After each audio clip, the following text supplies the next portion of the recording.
How can one photo destroy your life? Are you ready for this? Because this stat blew my mind. Scientific studies have proven that looking at a photo of an attractive girl significantly increases men's delayed discounting. And what this means is we just become so much more impulsive. Everything in the moment we start to value massively more, and anything in the future we start to discount its value in our own mind. So a way that this works practically is, picture you've got a big fat chocolate cake in front of you. You're going to start to value the impulse to demolish that cake and eat all of it. I'm not even sorry. And you're going to really discount how much you value building that really great physique that you were working on. Bam! Another example of this, one that feels very true and one that I know I've seen, is a guy that's not got that much money and he goes out to a bar, and whilst he's ordering, he ends up speaking to a girl who's really cute and they're getting on, and he somehow ends up ordering a whole round of shots that he really can't afford. He's just impulsively gone and bought them in the moment, potentially to impress the girl, and it's at the detriment of his future financial stability. And this is really common, and I get it. You've got a chance to potentially build something with this girl and really get a connection together. But what blew my mind about this stat is that it said that it doesn't even require the girl to be in person with you. We get primed for this kind of impulsive action just by looking at a photo. That is awful. So if you think of any advertising campaign, what is it? It's pretty girls everywhere. All you have to do is to scroll down any page, see these pretty girls, and then you might make the decision to go on a night out rather than staying at home and working. Or maybe you choose to have that dirty kebab that you shouldn't really have, or impulsively buy the iPhone that you don't really need. And if you plan on being someone who's super successful, then you're screwed. Because this is Alex Hormozy breaking down the 3 traits that anyone who wants to become super successful really needs. So number 1 was that they had a superiority complex. They thought they were better than other people and that they deserved more. The second is that they suffered from massive insecurity and feeling that they would never be enough. And third, they had impulse control. And I know that's playing on the absolute extreme, and maybe you don't want to have a super successful life. You just want, like a good life. Well, do you know what the best predictor of that is? It's the ability to delay gratification. That in simple terms is your ability to sacrifice something you value in the present for a future payoff. Delay gratification means to sacrifice the hedonism of the present to the security and iterability of the future. And so that is a hallmark of maturity. That's also the ability to make sacrifices. That's why the sacrificial motif is stressed so hard in the Old Testament. You have to make sacrifices. To what? Well, to whatever you value. 40 years of Stanford research proved that this single trait significantly increased someone's chance of life success. We all know the marshmallow experiment, but I'm going to recap it quickly. It's where they took a group of children and one by one they put them into a room and they were given 1 marshmallow, and they were told if they could wait and resist eating that marshmallow in that room alone for 15 minutes, then they could have 2. And they were basically testing out, would these kids be able to persevere and not indulge in the value of the moment of just jumping in, eating that marshmallow, and actually delay and get double the amount in 15 minutes time. It's fair to say only a third of kids actually made it through and got through the full 15 minutes without just jumping in and eating it. And that's kind of interesting, but the results that followed are what make this super interesting. Those children were tracked for the next 40 years, and over again, the group that were actually able to wait patiently for that second marshmallow were able to achieve success in each and every area that they measured. What this proved from these experiments is your ability to delay gratification is critical for your future life success. This is actually quite a well-known experiment, but there was a lesser-known follow-up study, and this is where they went in to investigate, is delayed gratification something that is just innate, or is it something that can be learned? So they ran the experiment again, but before running the test, they were split into two groups. One group of children were given unreliable experiences. They were put in a room and the researchers would give them a small box of crayons and promise them a bigger box of crayons, but it never happened. And they were given a few little stickers and promised better ones. A better one. A better one. Once again, it didn't happen. Whilst in the second group, they were promised the extra crayons and they actually got them. And they were promised the better stickers and they got them too. So they got to be in a reliable environment that primed them going in for that delayed reward. So what happened when they went into the experiment? The second group lasted 4 times longer than the first group. This shows that it is actually a learned trait. It's not something that is just innate to us. If I'm eating food, I'll save the best for last. You know what I'm saying? I'll eat around it to the one part that I really want to eat. I'm gonna save that. I'm a delayed, you know what I'm saying, gratification. I'm that type of person. So like, I'm literally like, all right, I will party later. I work hard now, so the second half of my life I can do whatever the fuck I want.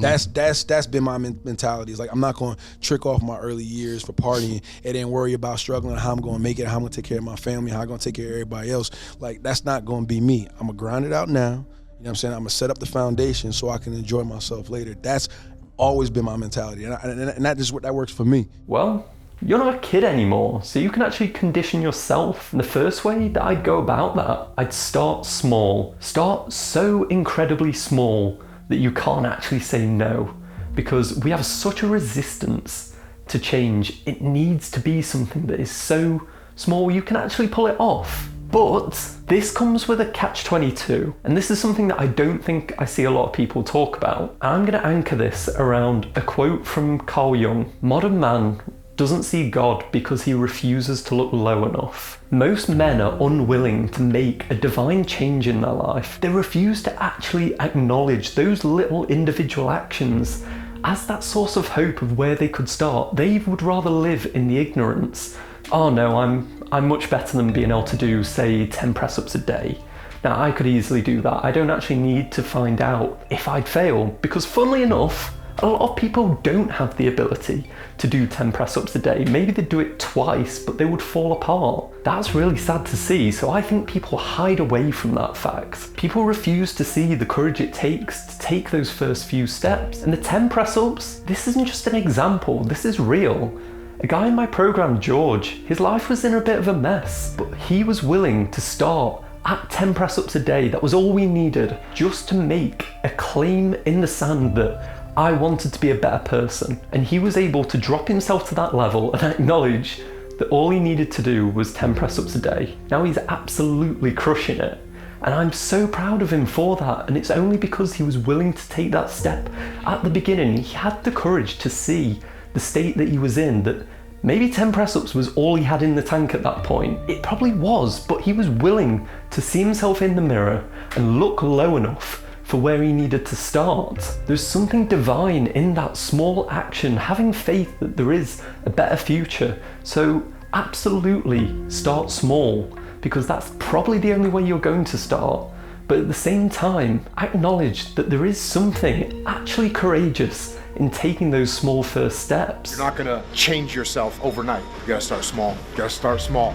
Like a little thing, a little movement. That's what it takes. You're not gonna do it all in one day. You're not even gonna do it all in 1 week. You're not even gonna do it all in 1 month. But you know what? It starts in 1 minute. And that minute is now. The second way, reward. We need to get way better at actually rewarding ourselves.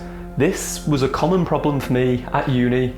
I'd really need to have to study, and I'd try and convince myself, I'm like, okay, if I can study for 30 minutes and do a solid block, then I get to watch an episode of Community, Rick and Morty, whatever, something fun. And what I do is, I'll sit down, I'll go and study for the 30 minutes. But then what happens? We end up getting into a bit of a flow and we're feeling quite good with it. And I forget about the reward and just kind of push on and end up doing like another 3 hours and burning out.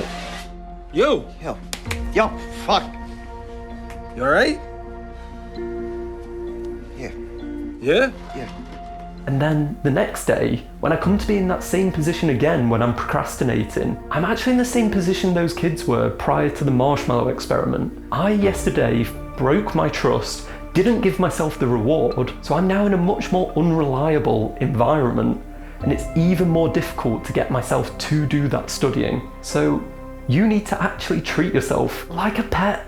Honestly, it's sad to say, but you need to treat yourself like a dog of just, you do action, you get reward. And it sounds dumb, but this is just simply how we work. And we are truly, truly bad at giving ourselves the necessary rewards. Yeah, you know what? I'm gonna do that. I'm gonna treat myself. Thanks, you guys. Thank you. I really needed this. Your ability to delay gratification is basically just a representation of your trust in yourself and the structure of the world around you. So if every time you make a deal that if I do this thing that I'm not really wanting to do, I get X, and you don't actually then give yourself whatever it is, the chocolate bar, the Rick and Morty, whatever you want, then you just destroy your trust with yourself and you destroy that ability to delay gratification. You know, when you do something good, you might try to make it a habit of noting that, maybe telling someone about it, or at least telling yourself about it, and maybe rewarding yourself in some way for it, at least by the recognition. And that then you'll come to accept yourself as a good person more easily. My final quick tip, I'd recommend you start with going to the gym, mainly because we're just really visual creatures. So if you're learning this process of making a sacrifice in the moment for that potential payoff, if you're doing it in an area, say like writing, well, it's really difficult and quite subjective. If you do it in the most visual, quantifiable area, which is going to the gym, running, whatever it is generally related to your physical health, then you can actually see it, and you see it really fast. That measurement on the scales is objective. So if you make that sacrifice, you choose to have a healthier diet, you choose to go to the gym, you get that feedback loop so much faster. So if you're looking to try and get better at this trait, look at exercise first and just push yourself with that. Learn the habits that it takes to make those sacrifices in the moment for that future goal. And I promise you, it is the same framework. If you're able to be that person that can be disciplined, that can take himself to the gym even though he's not really feeling it, that will transfer to every area of your life. So this is easily the best area for you to start with, to get your teeth stuck into just what is that process like? How can I become a better person at delaying the things that I want now for a future benefit? Get the visual one in the bag because it's easily the easiest. If I'm wise and mature, then I don't make decisions now that will cost me tomorrow or next week or next month or next year or 5 years down the road. I contemplate my extended self, which is like a community across time, and I bind my decisions in the present by my covenant with my future self. That means I sacrifice the whims of the moment to the optimization of the medium and long run. Learning to delay gratification will determine the outcome of your life. So don't think that scrolling around on Instagram is just innocuous, because every single time you're priming yourself for those impulsive decisions that can have a knock-on effect day after day.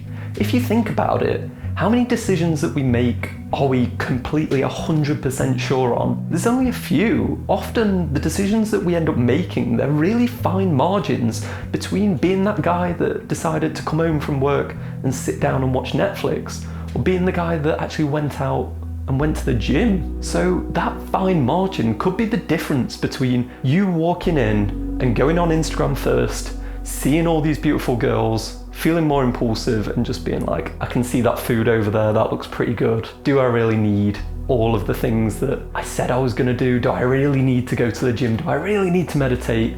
I just kind of value things in the moment right now. And for me, that means sitting on my arse, turning on Suits and just monging out watching other people succeed whilst I just kind of wither away and become more useless. So if that one photo that you look at every day leads you to making that bad decision, well, all your days are then going to be fucked up days. And if every day is a fucked up day, that photo leads you to having a fucked up life.